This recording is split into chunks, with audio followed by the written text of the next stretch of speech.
शरीर को भी समाज करने की कोशिश कर रहे हैं।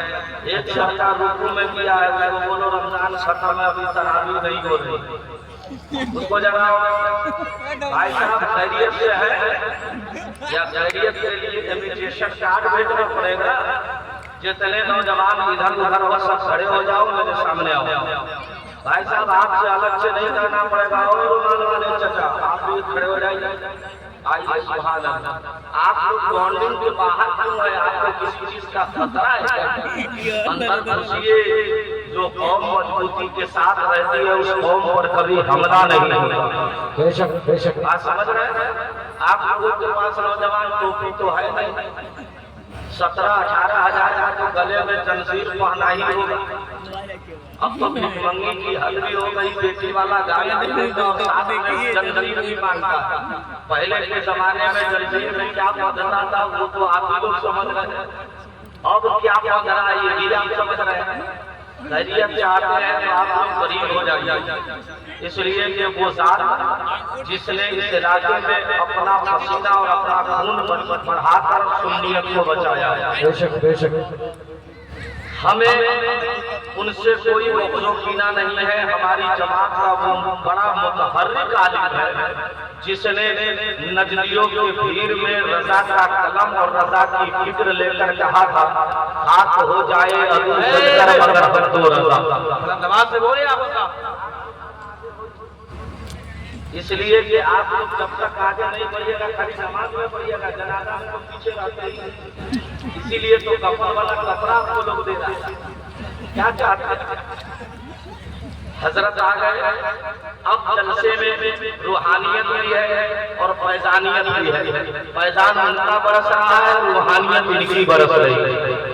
बोलो सद्दाम की तरबियत को सुनना चाहते हो? ऐसे नहीं समझ हमको मुबारक समझे, मुबारक भी जाता है। और हम मुसफ़िर रजा कह रहे थे ये हमसे डोलेगा नहीं, ये 2 मरतबा में डोलाएंगे। और हमने कहा कौम उसी वक्त डोलती है जब कौम के दिल में मुस्तफा की बात उतरती है। आप लोगों को अलग से करना पड़ेगा कि कारी सखावत की तरफ माइक लेके हम आवे। बहुत नेक बच्चा है, कुर्सी पर छोड़ो। आजकल घर में छप्पर पर कपड़ा नहीं है लेकिन कुर्सी जरूर है। हाँ ये अलग बात है, एमएलसी कभी देखा नहीं होगा, एमएलसी की बुराई चौराहे में जरूर करता है। 10 रुपए की टोपी आप लोगों के पॉकेट में नहीं है, टोपी लेके कौन आता है? आपका सऊदी अरब से 3 साल के बाद कमा के आता है तो लोग बगैर टोपी के नमाज पढ़ता लगता है जैसे ज्यादा पढ़ लिया ज्यादा नहीं सबला ये सब हो रहा है। आप लोग अंदर आएंगे या अल्लाह जो लोग नहीं पूछ रहे हैं, हम दुआ कर रहे हैं, समझ नहीं आ जाओ, करीब आ जाओ भाई मेरे। एक तो जलसा समाज 2 चीजों से होता है,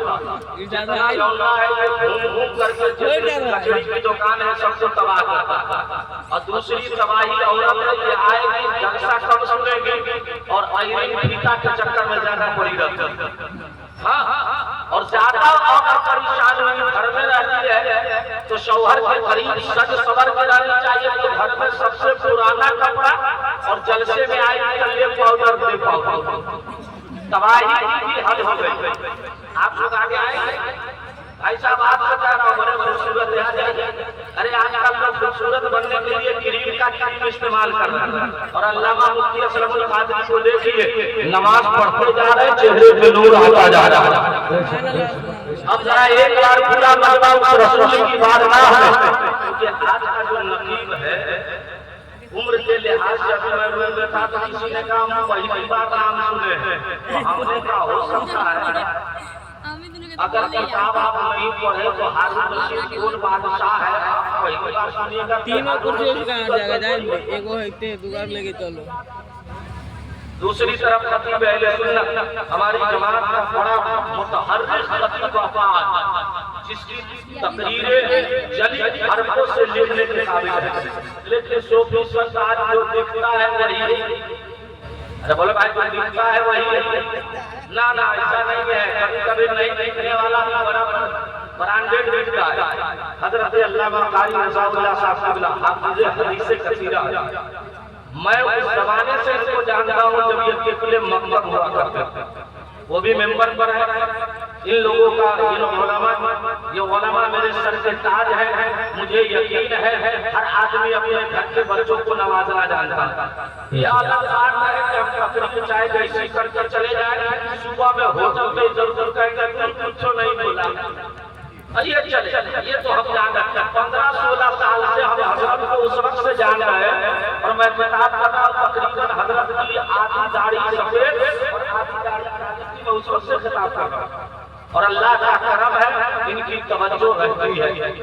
आज की तरह एक मर्तबा पूरा मजमा उस रसूल हाशमी की बारगाह में दुरूद शरीफ पढ़िए। तुम लोगों को नहीं सुना तो जाओ, बोलसा खराब मत करो। एक तो घरे कोई कुर्सी